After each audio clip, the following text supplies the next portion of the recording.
Alright, in this video we'll take a look at a very simple and very common problem. It is called two-sum. Why is it called two-sum?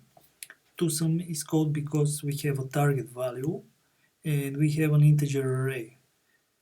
When two of the items in the array are equal to the target value, we need to take their indices and return them. This is the simplest explanation. So if we have an integer array with numbers and we have a target value,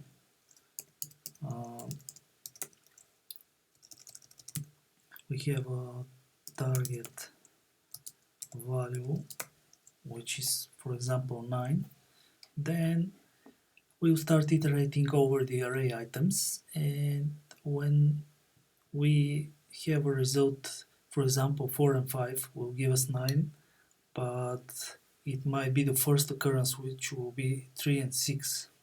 So let's take a look. We'll create our method which will be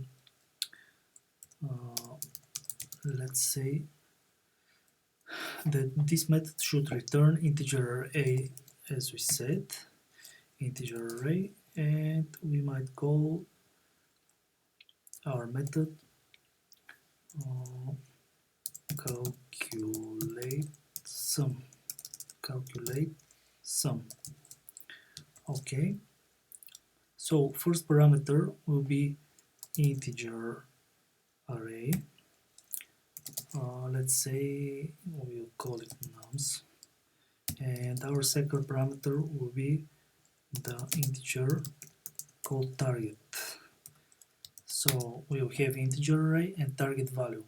So our strategy here for the most basic brute force method is to iterate over the array items and start summing them. When we meet the target, we should return the exact indices that are achieving the target.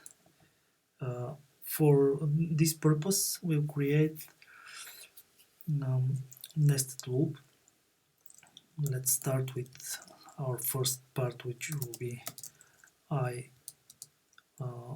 starts from 0 and is going to the nums.length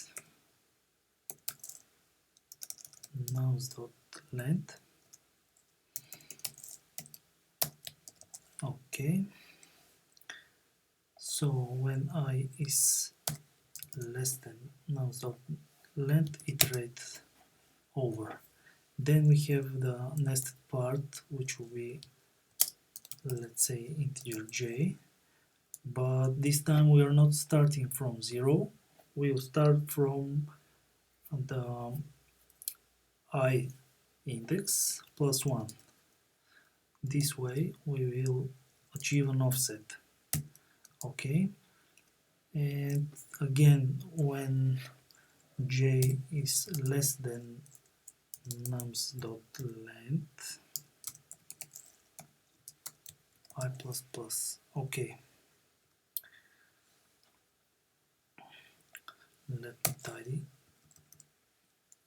it up a bit. Okay, so now we have the iteration part, so let's go to the basic check. If nums index with the value of I plus nums index of the comparison value of j, if those two indices are equals to the target, then we need to return those indices, new integer array, which will contain the value of I and the value of j. And also, since the condition might not exist, might not appear, we will return the integer array nums, the same array that we give as an input to our method. So let's test if our strategy is working. So first we need an instance test sum new to sum. Okay, test sum. Yeah. Then we need to create the integer array, which we call test array. Yeah, it will contain some random values. Okay, so then we will call our method calculate sum. So we'll give the first argument our test array, and the second argument, let's say we want 9. Okay, target is 9.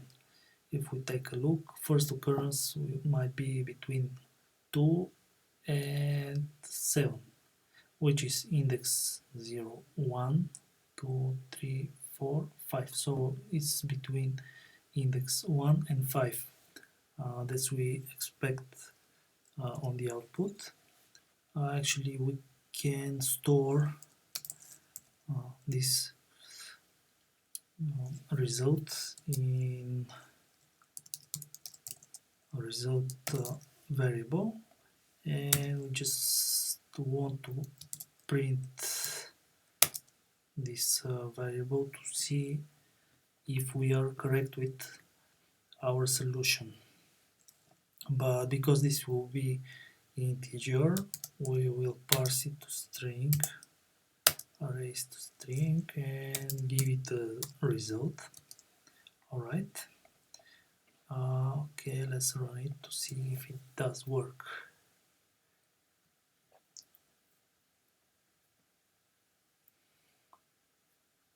Okay, yeah, index 5 and index 1. Index 5 is 7 and index 1 is 2. So our solution is correct. Later we might take a look at more elegant or more optimized solution, but at the moment this one is working as expected.